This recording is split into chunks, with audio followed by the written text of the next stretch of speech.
Hello guys, let we cover our remaining part. मैं एक अदृश्य व्यक्ति हूँ, समझें, केवल इसलिए कि लोग मुझे देखना ही नहीं चाहते। आप सर्कस के तमाशों में कभी-कभी धड़हीन सिर देख करते हैं, मेरी स्थिति भी लगभग वैसी ही है। ऐसा लगता है मानो मैं कड़े विद्रूपकारी दर्पणों से घिरा हूँ। जब लोग मेरे पास आते हैं तो मेरा परिवेश ही देखते हैं, जो उनकी अपनी कल्पनाओं से बना है। दरअसल वे मुझे छोड़कर बाकी सब कुछ देख सकते हैं। अन्यथा सक्षम शब्द विशेष रूप से महत्वपूर्ण है, क्योंकि यह इस तथ्य की ओर ध्यान दिलाता है कि आम लोग असक्षम शब्द का जो भाव समझते हैं, उस पर प्रश्न चिन्ह लगाया जा सकता है। विश्व भर में निर्योग्यता, अक्षमता का जो तात्पर्य समझा जाता है, उसके कुछ आम लक्षण नीचे दिए गए हैं। निर्योग्यता, अक्षमता को एक जैविक कमजोरी माना जाता है। जब कभी किसी अक्षम व्यक्ति के समक्ष कोई समस्या खड़ी होती है, तो यह मान लिया जाता है कि ये समस्याएं उसकी बाधा या कमजोरी के कारण ही उत्पन्न हुई हैं। अक्षम व्यक्ति को हमेशा शिकार यानी पीड़ित व्यक्ति के रूप में देखा जाता है। यह माना जाता है कि निर्योग्यता उस निर्योग्य व्यक्ति के अपने प्रत्यक्ष ज्ञान से जुड़ी है। योग्यता का मूल भाव ही यह दर्शाता है कि निर्योग्य व्यक्ति को सहायता की आवश्यकता है। भारत में निर्योग्य, बाधित, अक्षम, अपंग, अंधा और बहरा जैसे विशेषणों का प्रयोग लगभग एक ही भाव को दर्शाने के लिए किया जाता है। अक्सर किसी व्यक्ति का अपमान करने के लिए उस पर इन शब्दों की बौछार कर दी जाती है। एक ऐसी संस्कृति में जहाँ शारीरिक पूर्णता का आदर किया जाता हो, पूर्ण शरीर न होने का अर्थ है कि उसमें कोई ऐसा मान्यता, दोष या खराबी है। बेचारा जैसे विशेषणों से संबोधित करने पर तो उसकी पीड़ित परिस्थिति और भी विकट हो जाती है। ऐसी सोच का मूल कारण उस सांस्कृतिक संकल्पना में निहित है जो असमर्थ या दोषपूर्ण शरीर को दुर्भाग्य का परिणाम मानती है। भाग्य को दोषी और निर्योग्य व्यक्ति को उसका शिकार माना जाता है। आम धारणा यह है कि विकलांगता पुराने कर्मों का फल है और उससे छुटकारा नहीं पाया जा सकता। इस प्रकार भारत में प्रचलित प्रमुख सांस्कृतिक विचारधारा इन संरचना विकलांगता को आवश्यक रूप से व्यक्ति की विशेष स्थिति मानती है, जिसे उस व्यक्ति को भुगतना पड़ता है। पुरानी कथाओं में विकलांग लोगों की जो छवि चित्रित की गई है वह अत्यंत नकारात्मक है। अन्यथा सक्षम शब्द इनमें से किसी भी अवधारणा को स्वीकार नहीं करता। मानसिक रूप से चुनौतीग्रस्त, मेंटली चैलेंज, दृष्टि बाधित, विजुअली इम्पेयर्ड और शारीरिक रूप से बाधित, फिजिकली इम्पेयर्ड। अन्यथा सक्षम शब्द इनमें से किसी भी अवधारणा को स्वीकार नहीं करता।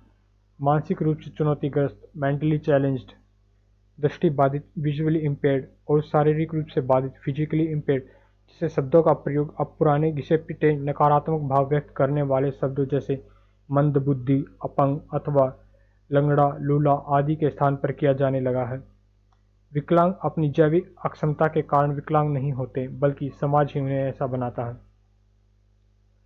हमें तो उन भव्य भवनों ने असक्षम बनाया है जो हमारे प्रवेश के लिए नहीं बने हैं, जिनमें प्रवेश करने की हमें इजाज़त नहीं है, और इसी के परिणामस्वरूप हम शिक्षा, रोजगार पाने के अवसर, अपने अवसरों, सामाजिक जीवन आदि के संबंध में आगे अधिकाधिक असक्षम होते जाते हैं।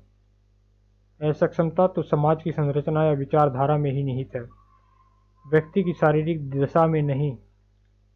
असक्षमता संबंधी सामाजिक विचारधारा का एक और भी पहलू है।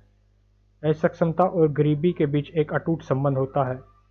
कुपोषण, बार बार बच्चे पैदा करने से कमजोर हुई माताएं, रोग प्रतिरक्षा के अपर्याप्त कार्यक्रम, भीड़ भाड़ भरे घरों में दुर्घटनाएं, ये सब बातें एक साथ मिलकर गरीब लोगों में असक्षमता की ऐसी स्थिति ला देती हैं जो आसान परिस्थितियों में रहने वाले लोगों की तुलना में काफ़ी गंभीर होती हैं। इसके अलावा असक्षमता व्यक्ति के लिए ही नहीं बल्कि पूरे परिवार के लिए पृथक्करण और आर्थिक दबाव को बढ़ाते हुए गरीबी की स्थिति पैदा करके उसे और गंभीर बना देती हैं। इस बात में कोई संदेह नहीं कि असक्षम लोग गरीब देशों में सबसे गरीब होते हैं। उल्लेखनीय है कि स्थिति को सुधारने के प्रयत्न समय विकलांगों की ओर से ही नहीं किए गए हैं। सरकार को भी अपनी ओर से कार्यवाही करनी पड़ी, जैसे बॉक्स 5.5 में दिखाया गया है। अन्यथा सक्षम व्यक्तियों के प्रयत्न से अभी हाल ही में ही विकलांगता के बारे में फिर से सोचने की आवश्यकता के प्रति समाज में कुछ जागरूकता आ रही है। व्यापक शैक्षणिक प्रवचनों और विचार विमर्शों में विकलांगता को कोई मान्यता नहीं दी गई है। ये तथ्य शैक्षणिक प्रणाली में विद्यमान ऐतिहासिक पद्धतियों से स्पष्ट होता है, जो विकलांगता के मुद्दे को दो अलग अलग धारा बनाकर उपेक्षित करते आ रहे हैं। उनमें से एक धारा विकलांग छात्रों के लिए होती है और दूसरी बाकी सब छात्रों के लिए। हमने इस अध्याय में यह देखा कि लिंग, जाति, जनजाति और असक्षमता जैसी संस्थाएं किस प्रकार विषमता और अपवर्जन उत्पन्न करती हैं और उन्हें आगे भी अक्षुण्ण बनाए रखती हैं। तथापि वे इन विषमताओं के विरुद्ध संघर्ष को भी भड़काती हैं।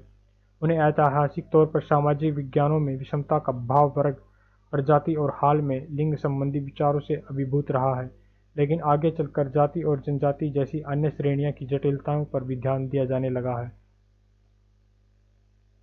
भारतीय संदर्भ में अब जाति, जनजाति और लिंग पर यथोचित ध्यान दिया जाने लगा है, लेकिन और भी कई श्रेणियां बाकी हैं जिन पर ध्यान दिया जाने की आवश्यकता है, जैसे वे श्रेणियां जिन्हें धर्म अथवा कुछ अन्य श्रेणियों ने मिलकर हाशिए पर डाल दिया है। धर्म और जाति, लिंग और धर्म अथवा जाति और क्षेत्र द्वारा परिभाषित समूहों जैसे कुछ अधिक जटिल संगठनों की ओर से संभवतः निकट भविष्य में हमारा ध्यान जाएगा, जैसा कि मुस्लिम समुदाय विशेषकर सच्चर समिति की रिपोर्ट में दर्शाया गया है।